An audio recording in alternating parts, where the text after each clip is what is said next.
Nous nous retrouvons de nouveau au Forum des projets urbains et cette fois-ci à Paris, dans le 12e arrondissement, où Espace Ferroviaire, qui est aménageur toute une partie de bout de ville de ce 12e arrondissement, développe une opération. Donc vous êtes également promoteur, messager. Cette opération a été présentée lors de ce forum des projets urbains. J'ai le plaisir de recevoir donc Fadia Karam, vous êtes directrice générale d'Espace Ferroviaire, mais également François Haute, adjoint en chef service de l'aménagement de la ville de Paris, et Marion Picard, conseillère urbanisme et aménagement de la mairie de Paris. Merci à vous d'être là. Ma première question va s'adresser à Marion Picard. Comment est-ce que la ville de Paris réfléchit et aménage quel est son rôle dans ce type d'aménagement? Alors la mairie de Paris, elle a un rôle d'accompagnement et de partenariat évidemment avec Espace Ferroviaire sur ce type d'emprise parce que ce sont des emprises extrêmement importantes pour la ville puisque les espaces fonciers dont dispose la SNCF et qu'elle restructure et dont l'exploitation ferroviaire libère un peu de foncier constituent un gisement essentiel pour la ville, essentiel pour se développer, et notamment sur deux axes, pour évidemment engager la transformation de la ville et son adaptation face au changement climatique, la rendre plus résiliente, et donc la ville doit agir, doit se transformer. Ces espaces, on le verra, sont assez déterminants dans la réussite de cette transformation. Et puis, c'est aussi des espaces et des gisements fonciers qui sont parmi les derniers. La ville de Paris, elle est quasi totalement bâtie. Donc, c'est des gisements fonciers qui nous sont indispensables en fait pour répondre à nos engagements en matière de production de logements et même à nos obligations légales, notamment pour atteindre les fameux 25% de logements sociaux. Il nous faut poursuivre le rythme de production qu'on a tenu depuis 2001. Donc on travaille à cette transformation évidemment sur la majeure partie du territoire, sur ce tissu urbain est constitué à 90%, mais c'est quelques espaces qui sont finalement rendus à la ville. Là, c'est 6 hectares sur le secteur des messageries qui sont rendus à la ville, où on va faire ville, où on va permettre aux Parisiens de redécouvrir cet espace, d'y trouver une offre urbaine mixte, complète, du logement, de l'emploi, des espaces de respiration. C'est aussi une intervention favorable en termes d'environnement, et je laisserai peut-être Fadia le rappeler. Il y a une ambition et une exigence environnementale énorme, tant à l'échelle du quartier qu'à l'échelle de chacun des îlots. Et donc, c'est vraiment là des réponses essentielles à la transformation de la ville qu'on essaye d'engager et d'accompagner avec Espace Ferroviaire sur ce type de foncier. D'accord. Alors, la parole à Espace Ferroviaire, justement. Vous avez cette double casquette. Parlez-nous un petit peu, justement, de ce double rôle que vous avez sur ce secteur-là.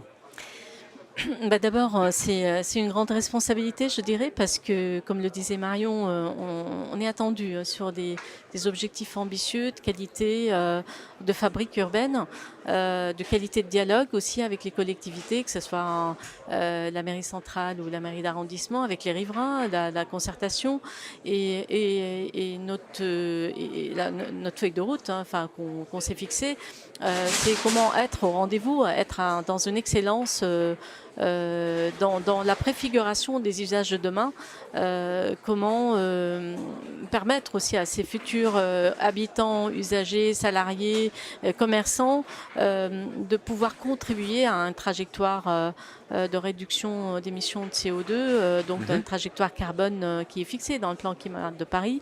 Donc nous, déjà en tant qu'aménageurs, on prend cette ambition en travaillant en quartier bas carbone conçu sur le plan environnemental, donc développant une biodiversité positive, une densité positive, c'est-à-dire la mixité des bâtiments fortement biosourcés en matériaux, une boucle de chaleur qui permet d'atteindre 50% d'énergie renouvelable à l'échelle du quartier, bien sûr, mais ça va être surtout comment on préfigure le mode de pratique, la mobilité douce, le quartier, on parle toujours de la ville du quart d'heure, mais ça ne peut se faire qu'en travaillant sur les services de quartier, les programmes des rez-de-chaussée, la place de l'économie sociale et solidaire dans nos projets, les circuits courts.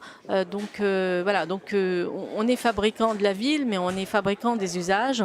Et c'est pour ça le programme, le messager qu'on a présenté aujourd'hui, a un concentré, je dirais, c'est une traduction de cette ambition de l'immeuble, du quartier à l'immeuble. Parce qu'il anticipe déjà sa transformation, hein, c'est pour ça il est réversible, hein, c'est 10 000 mètres carrés, réversible dans leur fonction en logement, donc on est déjà préfiguré dans le temps comment être économe en matériaux, comment laisser la ville se faire progressivement en fonction des besoins. Et il intègre une unité de logistique urbaine en sous-sol, donc on est déjà intégré une mobilité, une mode de distribution urbaine optimisée, place avec cette fameuse logique du dernier kilomètre à livrer. Tout à fait, dans ce sens-là, et il offre par son architecture des espaces, je dirais, extrêmement flexibles et de qualité, qui permettent aussi des modes nouveaux d'exercice de l'espace de travail. Donc c'est des plateaux peu épais, d'une grande qualité d'éclairage par les vitrages assez importants, et puis qui s'insère complètement dans son environnement de façon polie, je dirais entre guillemets, parce qu'il crée les bons rapports avec les bâtiments riverains et sera un levier d'offres tertiaires, mais aussi d'offres de services dans son rez-de-chaussée à l'échelle du quartier. Donc un dialogue. Je dirais, voilà, il est le messager du dialogue qui se fait entre le futur et l'existant, et entre les hommes qui travaillent et qui vivent dans le quartier. D'accord, c'est une bonne transition d'ailleurs pour François Haute, puisque il y a eu quand même collaboration entre vos services d'aménagement et l'aménageur. Alors oui, tout à fait. Donc, du service d'aménagement accompagne les projets urbains au plan technique, c'est-à-dire qu'il y a l'accompagnement à toutes les étapes du projet. Ça commence par, comme l'a dit Fadia, par la concertation.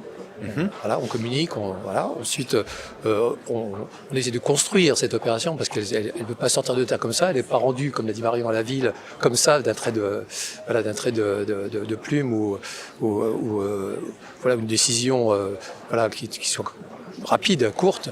On est obligé de la travailler dans le temps, et donc on a mis à peu près 6 ou 7 ans à arriver à la situation d'aujourd'hui.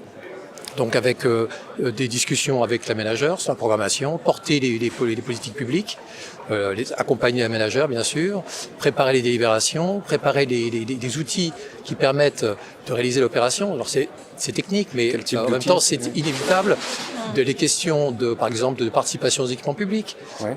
L'aménageur va contribuer très largement à la réalisation des voiries, du jardin public, va participer financièrement à la réalisation de l'école, de la crèche. Voilà, ça c'est des choses évidemment indispensables. Ensuite, il y a le plan local d'urbanisme qui doit aussi accompagner ça, puisqu'on a une mutation foncière de cette friche, donc on le présente au Conseil de Paris, donc avec des débats bien sûr. Éventuellement, il y a des ajustements, comme ça se fait dans toutes les opérations. Et ensuite, on a aussi des discussions sur la programmation, les consultations d'architectes, les espaces publics qui veulent faire revenir à la ville. Il y a un tas de discussions avec les directions techniques, puisque ça va revenir à la ville en gestion. On a également les études d'impact, qui sont bien sûr études environnementales. Fadia, je ne sais pas si tu as eu l'occasion d'en parler, mais il y a l'étude aussi sur la santé. On aura peut-être l'occasion d'en parler aussi également avec Franklin Azy et une personne de ZEFCO aussi également. Oui. Voilà, donc la ville accompagne et donne rend son avis sur et accompagne l'enquête publique aussi, donc avec les commissions d'enquête. Voilà, et aujourd'hui, et prochainement d'ailleurs, je crois avant la fin de l'année, on devrait recevoir le permis de construire. Permis de construire, donc qui est une étape bien sûr importante, décisive. Et pour lequel on est aussi à la fois attentif à la façon dont le projet s'insère dans son environnement, comment il dialogue, comment il résonne avec le patrimoine, chose très importante aussi. On travaille avec le déjà là, on ne part pas d'une page blanche, même si on est sur du domaine ferroviaire, c'est une friche, il y a des bâtiments intéressants, il y a une transition, il y a un phasage, Voilà, tout ça se fait dans le temps, dans la durée et dans l'espace aussi. Voilà, donc l'histoire n'est pas finie, on l'accompagne et on espère bien voir ce bâtiment construire bientôt. D'accord. Je vous remercie en tout cas pour votre témoignage. On va continuer d'en parler de ce bâtiment messager dans quelques instants.